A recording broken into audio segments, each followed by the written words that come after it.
जय Messi good evening सबैलाई। अनि तपाईहरु सन्चै हुनुहुन्छ होला, म पनि सन्चै छु। अनि आज चाहिँ यो भिडियो किन बनाएको भन्दाखेरि अनि हिजो मैले तपाईहरुको अगाडि शेयर गरेको थिएँ मासु, जुन चाहिँ मिथुन मासु मैले काटेको थिएँ अनि पिस गरेको थिएँ सुकाउनुको लागि। अनि सुकाएको भिडियोहरु पनि तपाईहरुलाई देखाएको थिएँ मैले।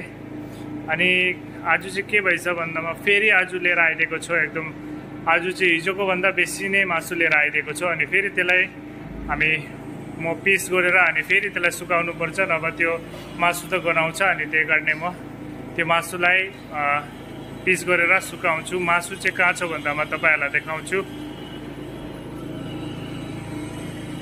यी मासु चाहिँ यहाँ छ, एकदमै बेसी छ यो चाहिँ मासु।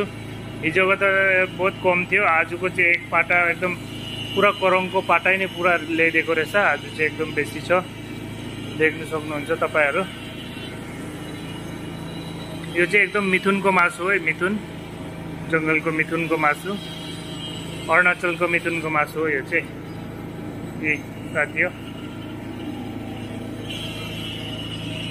यस्तो छ। अनि हिजोको मासु चाहिँ तपाईहरुले देख्न सक्नुहुन्छ यहाँ सुकेर, अनि आधा चाहिँ मैले माथि राखे जो सुकेकोहरु, अनि जुन चाहिँ यो आधी सुकेकोहरु छ अनि त्यसलाई चाहिँ आरु राम्ररी सुकाम भनेर तलबाट आगो लाएर अनि माथि सुकाउँदैछु। अनि अब यो मासुलाई चाहिँ म पिस गरेर अनि सुकाउँछु। बनिराख्नु मेरो भिडियोमा।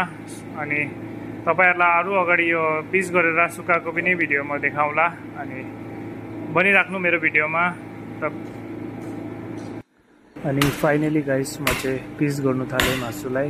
अनि हड्डी र मासु अलग गर्नु थाले। अनि उता साइडमा चाहिँ एकजना भाउजूले अनि सारको बुहारीले अनि ऊ चाहिँ सानो सानो पिस गर्दै थियो सुकाउनको लागि। अनि मलाई चाहिँ हड्डी अलग गर्दै भनेर भन्दै थियो। अनि ठुलो दाउ लिएर डङ्की चाहिँ काट्नु थालेको थिएँ।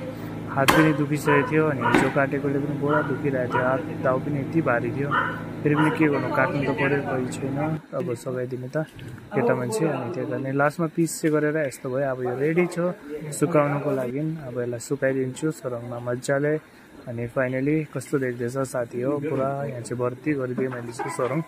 अनि म चाहिँ भिडियो गर्दै थिएँ। अनि तोलो चाहिँ मतलब सघाउनेहरू होइन, खानु सघाउनेहरू छ। अनि तिनीहरू चाहिँ दमादम पोलेर खाँदै थियो। अनि म चाहिँ माथि एकदम गरममा भिडियो बनाउँदै थिएँ। यो माथिको चाहिँ अनि हिजो सुकाएको मासुहरू हो।